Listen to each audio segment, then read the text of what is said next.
Hello all, the next topic is about input-output buffering. Why the input-output buffering is needed?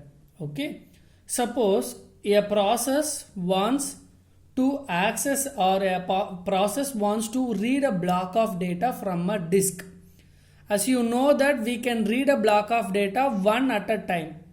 So the processor, the process we want to read a block of data, it will send the request.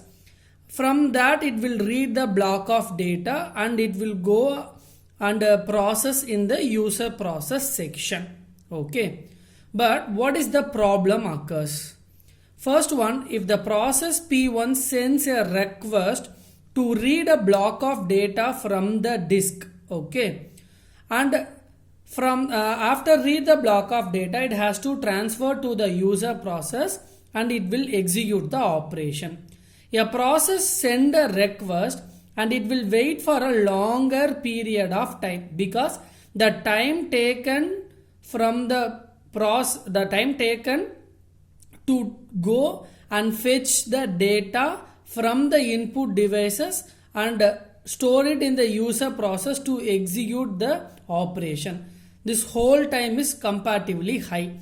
So a process P1 send the request and process will idle. It will not do any other operation because it need the block of data.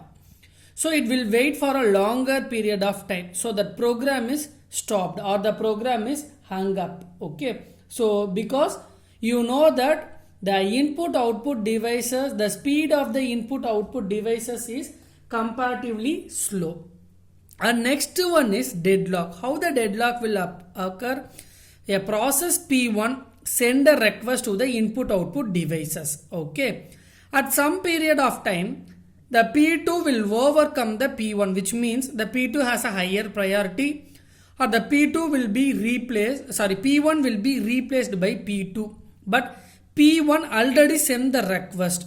So the input output devices will send the data for the process P1, but P2 will occupy in the user process.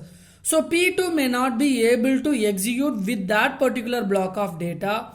The input output request will wait for a process P1 and P2 will wait for the block of data needed for the process P2. So this situation is called as deadlock. So these are the two problems if there is no buffer. So now we'll introduce the concept called buffering. So what is buffering?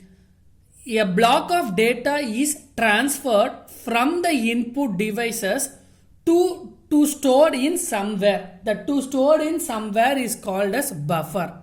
Okay. So it will be the part of the main memory. So it will take well in advance. Okay. It will take well in advance before the process complete its execution. So what it will do, a process will fetch the instruction. So it will read the block of data from the buffer, not from the input output devices. So once it transfers the data, the other block of data is stored over here.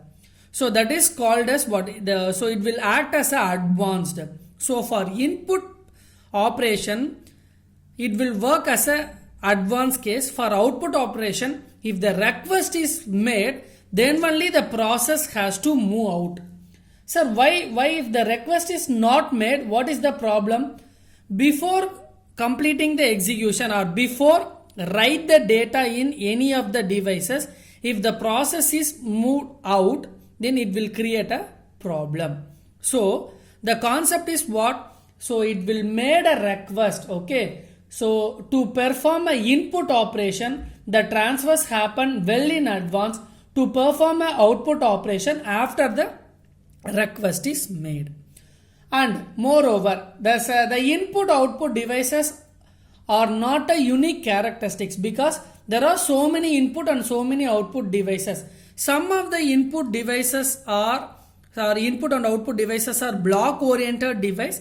Some of the input output devices are stream oriented device. What it transfers the block of data, which means fixed size of data. For example, disk and USB keys are the examples of block oriented device. Stream oriented device, it does not have any block structure. It transfers the data in a stream. So example, terminal, printer, and then mouse and pointing devices, those are stream oriented device. Mostly all the secondary storage are block oriented devices. So they are also not having a unique structure, but we want to transfer a data from the input devices to a buffer. So the buffer is a portion of the memory from the main memory, or else we can say it as a system buffer. Okay, we can say it as a system buffer. Under that we have so many categories: single buffering scheme, double buffering scheme, and circular buffering scheme. What is single buffering scheme? So single buffering scheme, it has a one buffer. It will take place for both the input as well as the output operations. So it will move the data from input devices to the single buffer and move that single buffer or move that block of data from the single buffer to the process P1. And as well as if there is any modification in the process or in that input devices, it has to write back in the output devices also. So it will taken in the single buffer scheme. Everything happens in the single buffer scheme. Okay. So there is a, if we have a multiple type, definitely there will be some points or some differences. Okay. So in the single buffering scheme, what is the main problem and how this will be overcome? First, the process will make the request. So the data are stored here. From the data is moved to the process, user process P1. The process P1 does not know what data is stored, what input. For example, this block of data is useful for process P1, or this input data is useful for P2. It does not have a knowledge about what type of data it does. Okay, or for what process it will be suitable in more in more corrective way. So this input or this block of data is suitable for process P1 or P2. It does not have that knowledge. Why? This will be stored in a system. So this will be the user. It does not have a proper knowledge. Okay. Why? If the process need the request, it will transfer the request, and it will, if this block of data is useful for process P1, but if it is replaced by P2, means this block of data is not useful. So what it will do, after the data has been processed, if the process P1 requests the input output operations, the P1 should not swap out. We can say it is a block. We can say it as a block. So what it will do, it could not be replaced by any other process. After completing the block of data, move to the user process. After executing all those processes, again the process has to write the particular data if they made any changes, and after that only the process has to move out. So that is very important, else it will create a problem. Okay. So now we can compare with no buffering and single buffering. So here I have written a formula C plus T. So C is we could say it as a computation time, amount of time required to complete the particular process, and T is amount of time to read the one block of data from input output devices to here. So what about the performance comparison? Both amount of time needed to execute the process as well as the time travel to read the block of data from the input devices to user process. So that is T, and C is a computation time. So the performance is C plus T if there is no buffering. Suppose if there is a buffering, I have introduced a term called max of C comma T. Sir, what is the meaning of maximum value? Because amount of time required to complete the work, and T is the time taken to read the data from the input devices, and M is the time required to move the data from the buffer or from the system buffer to the user process. Sir, why I have to take the maximum time? Only the maximum time. Why we cannot write the formula C plus T plus M? Because the data has been moved well in advance. So the time taken, the T value definitely gets changed. Because the user process a request and read the data till reach this position is called as T. But here it is already stored well in advance. So only we have to take the computation time alone. How much time it needed to complete the process P1. So maximum time plus the data time taken from single buffer to, or we can say it is a system buffer to the user process. That's why maximum value of C comma T plus M. That happens in single buffering scheme. But it should not be case in the double buffering scheme. Why? There is no movement of process. Sir, why it is not any movement of process here? Because we have a double scheme. One is used to read the data, one is used to all the movement of the data. So you see here, input it will stored here and it will be movement of the data. So is there why the capital M value is not needed over here?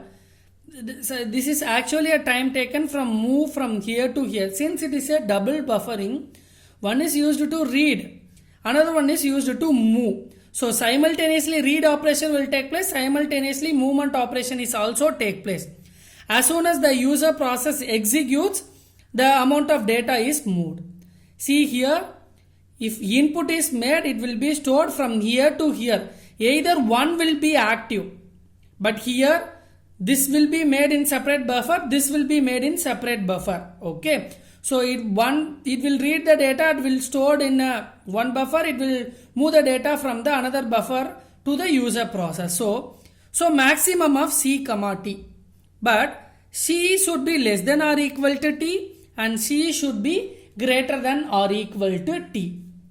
So C should be greater than, which means the computation time is higher than the time taken to read the block of data. The computation time is higher, which means C greater than T means what it will convey, the process will not have to wait for a input output, because already the computation time is higher compared to the T. What the computation? The processor time is the computation time.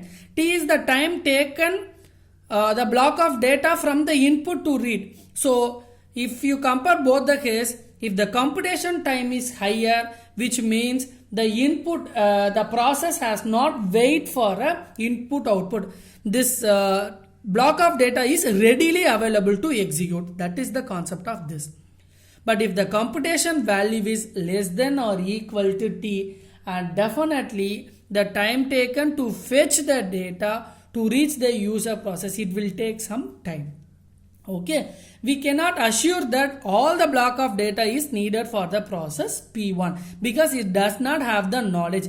User process, this is the system buffer. It will work somewhere, this will work somewhere. The user process does not aware of what are the block of data is available.